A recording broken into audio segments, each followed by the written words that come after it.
무슨 레포트나 보고서를 썼는데 생각만큼 완벽하게 나와주지가 않았으면요, 이게 완전 쓰레기구만. 안녕, 웃긴 듯 따뜻한 상담사 웃다입니다. 오늘은요, 사람 진짜 엄청 힘들게 하는, 엄청 많은 병들을 유발시키는 완벽주의에 대해서 말씀드리려고 해요. 우리 완벽주의는요, 우울증 발생시키죠, 사회불안장애 발생시키죠, 강박성 성격장애 발생시키죠, 신체적으로도 엄청 몸이 아파요. 우리 완벽주의는 사실 완벽했을 때 기뻐하는 마음보다 완벽하지 않았을 때 괴로워하는 마음이 훨씬 크거든요. 그 말은 즉, 완벽이 주는 매력을 좋아한다기보다는 완벽하지 않았을 때 느껴지는 불편함이나 불안감으로 고통을 받는 사람들이라고 할 수 있을 것 같아요. 근데 여러분, 세상에 정말로 완벽이란 존재할까요? 없죠. 왜? 사람마다 기준이 다르잖아요. 내가 우리 학교에서 전교 1등을 했어. 그런데 우리 학교보다 더 공부 잘하는 사람들이 볼 때는 어때? 난 완벽하지 않아. 다 자기가 정한 목표, 자기가 정한 틀일 뿐인데요. 그토록 주관적인 기준에 도달을 했느냐 안 했느냐, 그토록 나만의 틀일 뿐인데 거기에 내가 지금 맞춰졌느냐 안 맞춰졌느냐로 성공했다 실패했다를 생각하면서 자기의 인생을 막 괴롭히는, 아유, 얼마나 힘들어요. 완벽주의는요, 크게 두 가지 측면을 가지고 있습니다. 첫째는 나와 타인에게 지나치게 높은 기준을 부과합니다. 그래서 어떤 그 기준 내가 정했죠? 근데 좀 높아요. 근데 내가 거기에 지금 부합하지 못하면 자기 비난, 자기 학대, 자기 혐오 막 이런 거 하고요. 그다음에 남이 그 기준에 들어오지 못하면은 비판하고요, 비난하고요, 무시하기도 하고요. 두 번째 측면은요, 작은 실수나 결점에 집착을 합니다.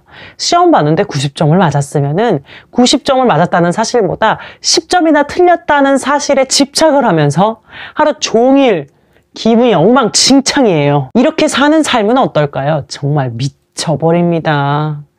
저도 과거에 완벽주의가 있었다고 말씀드렸었는데요. 아유, 그거 정말 사는 거 아니에요. 정말 힘들어요. 90점 맞기까지는 쉬웠어요? 얼마나 힘들어요. 근데 그거 맞았는데 칭찬 한마디도 나는 받을 자격이 없어. 왜? 10점이나 틀렸으니까.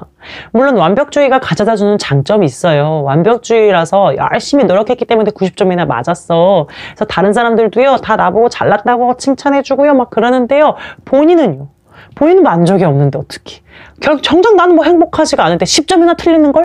계속 이렇게 완벽주의로 지내다 보면 어떤 결과를 낳게 될까요? 세 가지 말씀드려볼게요. 첫 번째는요, 자존감 떨어집니다. 세상에는 완벽이 존재하지 않기 때문에 완벽에 도달한다는 목표는 죽을 때까지 이룰 수가 없어요. 근데 내 목표가 완벽이야. 그럼 언제나 나는 실패자가 되는 거잖아요. 이러니까 언제나 실패감, 좌절감을 가지고 항상 자존감이 깎여지게 되겠죠. 이건 누가 뭐라고 혼을 내고 비난을 해서 그렇게 되는 거랑은 다른 거예요. 다 잘했다고 해도요, 나 혼자 내가 나를 그렇게 생각하는 거예요. 두 번째는요, 극심한 스트레스를 받고 탈진이 될 수 있습니다. 번아웃이 된단 말이죠. 내 완벽한 기준이 있고 내 틀이 있는데 거기에 도달하기 위해서는 그만큼 내가 희생돼야 하는 것들이 엄청 많거든요. 내가 포기하고서 일에 매진해야 되는 것들. 그러다 보니까 사람이라면 언젠간 폭발을 하기 때문에요, 탈진되죠. 세 번째로는요, 그런 완벽한 기준과 틀에 나만 갖다 놓는 게 아니고 다른 사람도 갖다 놓기 때문에요, 대인관계가 별로 좋지 않습니다. 비판적인 태도를 취하죠. 너 이렇게밖에 못했어. 굳이 말로 하지 않아도 마음으로도요. 근데 사람은 진심이 통하기 때문에 저 인간은 나를 무시하는구나 뭐 느낄 수 있잖아요. 그리고요, 특히 완벽주의가 선임이면요, 후임들이 버텨내기가 어렵습니다. 하나하나 다 지적하는 거죠. 센치까지 잡아가지고 지적하는 거죠. 그러면 이렇게 안 좋은 결과를 초래하는 이 완벽주의를 어떻게 고칠 수 있을까요? 제가 솔직하게 말씀드려가지고요, 완전히는 못 고칩니다. 타고난 성향이기 때문에 유전이 있죠. 완전히는 못 고치는데요, 부적응적 완벽주의에서 적응적 완벽주의로는 고칠 수 있습니다. 저처럼. 부적응적 완벽주의는요, 실수를 했을 때 자기 혐오하거든요. 자기 비난을 하고요, 자기 학대를 해요. 그리고 좌절감을 느끼고 우울증에 빠지고요. 근데 적응적 완벽주의는요, 실수를 했을 때요, 자기 통찰을 하고요, 자기 성찰을 해서 발전을 합니다. 우울감이나 좌절감에 빠지지 않고 긍정적인 마인드로 다시 일어설 수 있어요. 탐나죠? 이게 가능하다는 겁니다. 우리 완벽주의를 고치기 위해서 첫째로는 흑백 논리 사고에서 벗어나야 합니다. 흑백 논리 사고가 무엇인지 제 영상 꾸준히 보신 분들은 뭐 아시겠지만요. 0 아니면 100, 가운데 숫자 없음. 날 싫어하는 거 아니면 좋아하는 거, 가운데 감정 없음. 성공 아니면 실패, 중간에 이루고 있는 과정 없음. 무조건 둘 중 하나, 흑 아니면 100이라는 거예요. 완벽하지 못한 것은 모두 다 실패, 이렇게 되는 거잖아요. 완벽할 거 아니면 아예 시작도 하지 마, 이러니까 시도하지 못하고 도전하지 못하는 것도 무척 많죠. 5분을 늦을 거면 아예 결석을 해야 돼요. 운동을 하다가 그만둘 거면 처음부터 하지 말아야 돼요. 공부를 해서 1등급을 맞을 게 아니면 공부도 하지 말아야 돼요. 뭐 아니면 중간은 없어. 아예 게으른 완벽주의가 돼버리겠죠. 내가 이룰 수 없기 때문에 노력도 하지 않겠다라는 거죠. 그럼 뭐 해요? 집에서 게임합니다. 인터넷 중독 걸리고요. 내가 원하는 목표가 있는데, 이상이 있는데 그걸 이룰 자신이 없으면요, 그 괴로운 시간 동안에 막 어떻게 심리적으로 보상을 받아야겠는데, 어딘가에 빠져서 그걸 잊어버려야겠는데, 그게 보통 게임이나 유튜브 영상 보기 뭐 이런 게 되는 거잖아요. 그러다 보니까 스마트폰 중독, 게임 중독, 인터넷 중독 걸리는 거예요, 완벽주의들이. 근데 여러분 한번 생각을 해봅시다. 어떻게 0이 아니면 100이에요? 우리 수학 배울 때 0 다음에 100으로 배웠나요? 가운데 숫자, 그 수많은 숫자는 다 어디로 가요? 어떻게 60도 없고 80도 없는데 갑자기 100이에요? 그럴 수 없어요. 사람은 과정이라는 게 있어요. 그거를 받아들이셔야 돼요. 60은 60 그대로, 80은 80 그대로 인정하고 받아들이는 연습을 해야 되는데요. 그것을 척도와 기법이라고 합니다. 일단 언어 습관부터 고치는 거예요. 100이 아닌 숫자를 마주하게 될 때 자기를 0으로 취급하거든요. 나 완전히 망쳤어. 완전히 실패했어. 이렇게 말하죠. 그쵸? 근데요, 그거 말 고쳐야 된다는 거예요. 완전히 망치지 않았어요. 60은 0이 아니에요. 나 요번에 60을 맞았어. 나 요번에 80을 맞았어. 이렇게 언어 습관부터 고치셔야 돼요. 무슨 레포트나 보고서를 썼는데 생각만큼 완벽하게 나와주지가 않았으면요, 이게 완전 쓰레기구만, 그렇게 말하지 말고 정확하게 얘기하세요. 3페이지에 세 번째 문단이 좀 논리성이 부족하구나, 하지만 나머지 부분은 어느 정도 정보를 전달하는 데 도움이 될 것 같아. 이렇게 있는 그대로 사실적으로 말을 하세요. 생각만 하지 마시고 말로 내뱉으면 더 좋아요. 그거를 소리를 내 뇌가 듣고요, 그 생각을 픽스해 주니까요. 이런 식으로 내 결과에 대해서 좀 과장되게 실패한 쪽으로 표현을 하지 마시고 있는 그대로 표현하고 받아들이는 연습을 하면서 불필요한 좌절감이나 불필요한 우울감에서 벗어날 수 있는 겁니다. 두 번째로는 자신의 실수를 너무 중요하게 생각하지 않는 겁니다. 우리 완벽주의자는요, 자그마한 실수에도 종일 집착해요. 그 때문에 계속 자기를 나고자라고 생각하거든요.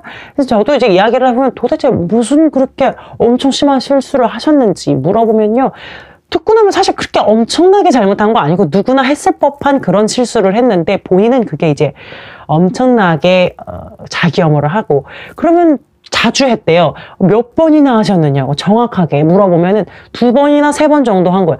아니, 살면서 2-3번도 같은 실수 안 하면은, 그래서 쓰레기면 지구상에 인간 없어요. 다 쓰레기 더미입니다. 오늘 나의 실수는 타인에게 있어서 지나간 아주 작은 한 컷에 불과하다. 나만 거기서 나를 놓아주면 된다는 겁니다. 그리고 중요한 거는요, 실수는 성공의 어머니라는 그런 되게 식상하면서도 되게 맞는 그 말이 있잖아요. 실수에 실수를 거듭해서 성공을 한 사람은요, 기초가 탄탄하기 때문에, 시행착오도 많이 알고 있기 때문에 훨씬 더 견고하고요, 성공할 확률도 훨씬 높습니다. 실패를 통해서 분명히 얻어지는 점이 있거든요. 그 부분을 생각하셔야 돼요. 실패는 무조건 나쁜 것이 아니다라는 인식을 가져야 됩니다. 세 번째로는 긍정적인 측면을 바라봐야 됩니다. 우리 완벽주의자들은 실수나 결점에 집착을 하다 보니까 나의 좋은 점은 잘 생각하지 않아요. 그렇다면 이것도 연습에 의해서 바뀌어질 수가 있습니다. 연습을 해보세요. 자기 전마다 나의 긍정적인 측면을 떠올려 보세요. 어려울 거예요. 그래도 분명히 찾아보면 있거든요. 오늘 하루 내가 칭찬받아도 되는 일, 내가 했던 것 중에 긍정적이었던 측면 떠올려 보시고요. 내 마음이 처음에는 좀 불편하지만 편안해질 때까지 그 생각을 머금고 있는 겁니다. 예를 들어서 내가 오늘 친구에게 음료수 하나를 뽑아주었다. 잘했습니다. 내가 오늘 엄청 미루고 있던 수학을 한 장 풀었다. 잘했습니다. 한 장 푼 거 잘한 거예요. 완벽주의가 한 장 풀기가 얼마나 어려운데. 오늘 무척 피곤하지만 들어오는 길에 산책을 했다. 아, 잘했습니다. 이렇게 자신의 긍정적인 측면에 계속해서 생각을 하다 보면은요, 자긍심이 생기고 자신감도 생기고 그러다 보니까 행동도 달라지게 됩니다. 네 번째로는 현실적이고도 구체적인 목표를 세워야 됩니다. 무조건 막연하게 난 잘해야 돼, 난 무조건 잘나야 돼, 이것만큼 힘들고 애매모호한 목표가 없어요. 목표가 애매모호하잖아요. 그러면 성취감이 없기 때문에 항상 좌절감을 느낄 수밖에 없는 거예요. 그래서 완벽주의는 목표를 설정하실 때 두 가지를 꼭 따져보셔야 됩니다. 하나는 나의 목표가 구체적인가, 두 번째는 나의 목표가 현실적인가입니다. 첫째로 나의 목표는 구체적인가. 예를 들어서 난 공부를 할 건데, 책을 볼 건데, 나는 책 많이 봐야지. 얼만큼이 많은 거지? 많이 봐야 된다라고 생각하기 때문에 아예 시작도 못하거나, 아니면 아무리 많이 봤어도 성공하지 못한 느낌을 받을 수 있잖아요. 명확하게 목표를 세우시는 거예요.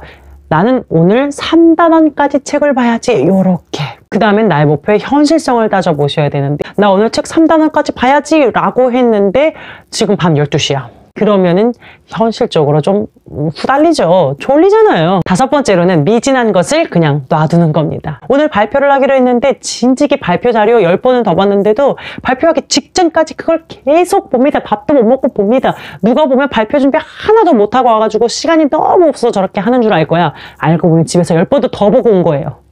근데 올라가기 전까지 계속 거기에 매여서 확인하고 또 하고 거기 생각이 매여버려요. 근데 요 찜찜해하는 그 감정을 처리하기 위해서는요, 미진한 것을 미진한 그대로 그냥 두는 연습을 하는 겁니다. 확인을 하지 않는 겁니다. 이걸 반응 예방이라고 해요. 그 보고서에 적힌 그 숫자가 정말 맞을까? 아까 확인했는데도 또 하고 싶어. 그때 안 하는 거예요.